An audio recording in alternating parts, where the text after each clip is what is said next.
સર્વાવતારી અનંતકોટી બ્રહ્માંડના અધિપતિ સર્વેશ્વર ભગવાન સ્વામિનારાયણ, જેમનો મૂળ ઉપક્રમે 200મો પાટોત્સવ ઉજવવા જઈ રહ્યા છીએ એવા ધોલેરા ધામના ધીંગા ધણી પ્રગટ પ્રતાપી મદન મોહનજી મહારાજ, રાધિકા માતાજી, હરિકૃષ્ણ મહારાજ, ઘનશ્યામ મહારાજ આદિ ભગવત સ્વરૂપો, સુંદર મજાની સદગુરુ નિષ્કુળાનંદ સ્વામી રચિત પુરુષોત્તમ પ્રકાશ ગ્રંથની કથા આજે આપણને જેઓએ સંભળાવી એવા વક્તા મહોદય પરમ શ્રદ્ધેય આત્મીય પૂજ્ય શાસ્ત્રી સ્વામી હરિચરણદાસજી સ્વામી, મુખ્ય વક્તા પરમ શ્રદ્ધેય પૂજ્ય શાસ્ત્રી સ્વામી હરિપ્રકાશદાસજી સ્વામી, અધ્યક્ષ સ્થાને અત્રે જેઓ બિરાજમાન છે એવા સમગ્ર ધોલેરા ધામના સંતોના ગુરુપદે અત્યારે કહી શકીએ એવા પૂજ્ય હરિસ્વરૂપ સ્વામી, પૂજ્ય વિષ્ણુ સ્વામી, પૂજ્ય પુરુષોત્તમ સ્વામી, અત્રે મંદિરના મુખ્ય કોઠારી પૂજ્ય હરિકેશવ સ્વામી, હરિપ્રકાશ સ્વામી, સભામાં ઉપસ્થિત મુખ્ય પૂજારી પૂજ્ય વિજય સ્વામી, પૂજ્ય માધવ સ્વામી વગેરે ઉપસ્થિત આદરણીય પૂજનીય સર્વે સંતો, યજમાન પરિવાર જેમના માટે બધા જ સંતોએ ખૂબ ખૂબ સારા શબ્દોથી એમને નવાજ્યા, એમને વખાણ નથી કર્યા, એમના ગુણોનું વર્ણન અહીંયા કરવામાં આવ્યું એવા પ્રવીણભાઈ અને ઉપસ્થિત સૌ શ્રીજી મહારાજના લાડીલા ભાવિક ભક્તજનોને હૃદયના ભાવથી જય સ્વામિનારાયણ, જય સ્વામિનારાયણ. આ પૃથ્વી ઉપર ભગવાન સ્વામિનારાયણ જ્યારે પધાર્યા, હમણાં પૂજ્ય હરિપ્રકાશ સ્વામી વાત કરી, ગઢપુરની અક્ષર ઓરડીમાં મહારાજે પોતાના અવતારના 6 હેતુની વાત કાર્યાણીની અંદર કરી. એ પૈકીનો એક હતું મંદિરો બંધાવવા. ભગવાન સ્વામિનારાયણ મહાપ્રભુ આ પૃથ્વી પર પધાર્યા એ પૂર્વે પણ આ પૃથ્વી ઉપર લાખો મંદિરો હતા અને ભગવાન શ્રીહરિ આ પૃથ્વી પર હતા ત્યારે પણ લાખો મંદિરો હતા.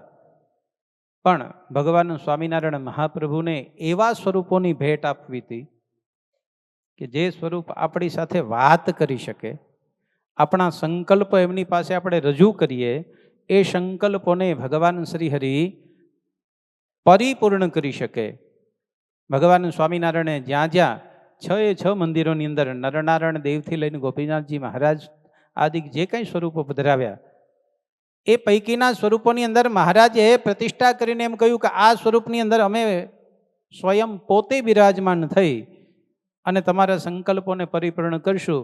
આમની સેવા પૂજા અર્ચના જે કોઈ કરશે, એમને જે કોઈ થાળ અર્પણ કરશે, વસ્ત્ર આભૂષણ અર્પણ કરશે, ભગવાન સ્વામિનારાયણ મહાપ્રભુ કે અમે સ્વીકાર કરીશું. ધોલેરાની અંદર બિરાજતા પ્રગટ પ્રતાપી મદન મોહનજી મહારાજ એ કોઈ મૂર્તિ, પાષાણની મૂર્તિ નહીં, પણ એ પ્રત્યક્ષપણે ભગવાન સ્વામિનારાયણ મહાપ્રભુ એ સ્વરૂપની અંદર બિરાજે છે. એના પ્રગટ પરચાઓ આજે પણ એ ભગવાન શ્રી હરિ મદન મોહનજી મહારાજની અંદર જઈને આપી રહ્યા છે. અહીંના બ્રહ્મચારી મહારાજ અમાવસ્યાને દિવસે ભગવાન થાળ ધરાવી ના ટાઈમે જ્યારે મંદિર બંધ કર્યા પછી આરામ કરે એવા સમયની અંદર મદન મોહનજી મહારાજ ત્યાં આવીને લાકડી મારીને બ્રહ્મચારીને જગાડે કે ઊભો થા, તું તો ખાઈ પીને સૂતો છે, પણ મારું પેટ હજુ ખાલી છે. અને ત્યારે મદન મોહનજી મહારાજને બ્રહ્મચારી મહારાજ જાગીને એમ કે પ્રભુ થાળ તો ધરાવ્યા હતા, ટાઈમે રાજભોગના ટાઈમે થાળ ધરાવ્યા છે. મદન મોહનજી મહારાજ કે થાળ ધરાવ્યા હતા, પણ આ બોકાની છે ને એમને આમ બાંધેલી હતી, મોઢું ખુલે નહીં, શું જમું? અને એ સમયે ભગવાન શ્રીહરિની માફી માગી અને બ્રહ્મચારી મહારાજ ભંડારની અંદર જઈ નાઈ ધોઈ સોડે થઈને પાછા થાળ બનાવી અને મદન મોહનજી મહારાજને જમાડે. આવા પ્રગટ અને પ્રત્યક્ષ ભગવાન સ્વામિનારાયણ મહાપ્રભુ મારા ને તમારા કલ્યાણને માટે આપી અને પ્રભુ ગયા છે.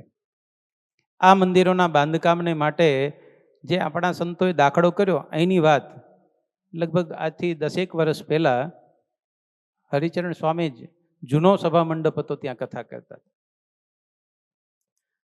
અને ન ભૂલતો હોઉં તો મલાડવાળાની કથા હતી, મહિલા મંડળની. એ મલાડવાળાની મહિલા મંડળની કથામાં એ વખતે હું આવ્યો હતો અને હરિચરણ સ્વામીએ જે કથાની અંદર રજૂઆત કરી, અહીંયા મંદિરના પાયાથી જે રીતે કામ થયું અને જે એ સમયના સંતો સદગુરુ નિષ્કુળાનંદ સ્વામી, અદ્ભુતાનંદ સ્વામી આદિ જે સંતોએ એ સમયે જે કામ કર્યું છે એ વાતને સાંભળીને રૂવાડા તો અત્યારે પણ રૂવાડા ઊભા થઈ જાય, પણ આંખોમાં પાણી આવી જાય. લગભગ સ્વામીની વાત પૂરી થઈ ત્યાં સુધી આંખમાંથી એમને પાણી પડતા રહ્યા કે શું સંતોએ કામ કર્યા છે. એ નિષ્કુળાનંદ સ્વામીને, અદ્ભુતાનંદ સ્વામીને જેટલા આપીએ ને એટલા ધન્યવાદ ઓછા છે. આપણા સુખને માટે એ સંતોએ જે સહન કર્યું છે, સ્વામીના શબ્દોમાં કહું, હરિચરણ સ્વામીના શબ્દોમાં, 7 દિવસના રોટલા 1 દિવસ થઈ જાય અને એમાં કાણા પાડી દોરા બાંધીને લટકાવી દેતા હતા. રોજ 1 રોટલો એમાંથી ઉતારી અને છાશની સાથે ચોડીને ખાઈ લેવાનો. બીજું કોઈ ખાવાનું અહીંયા સાધન નહોતું. પાણી પીવા માટે પણ દૂરથી પાણી લાવવું પડતું હતું. એવું દુઃખ વેઠીને, એવું સહન કરીને, અને એટલા માટે જ અહીંથી વારે વારે સંતો કહે છે, નાનો દેશ નીરસ હતી.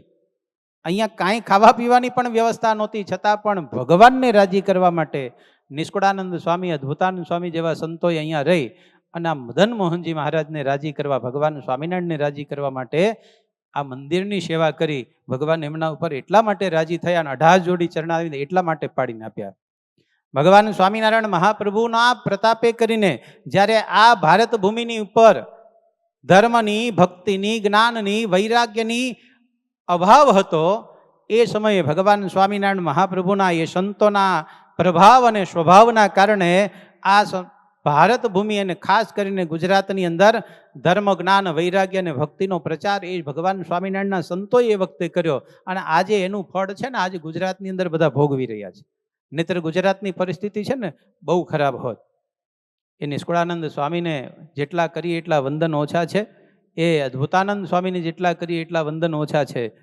અને ખાસ કરીને કહું તો અહીંના જે પરંપરાના જે સંતો બધા થઈ ગયા, એ સંતોને નજરે જોયા છે.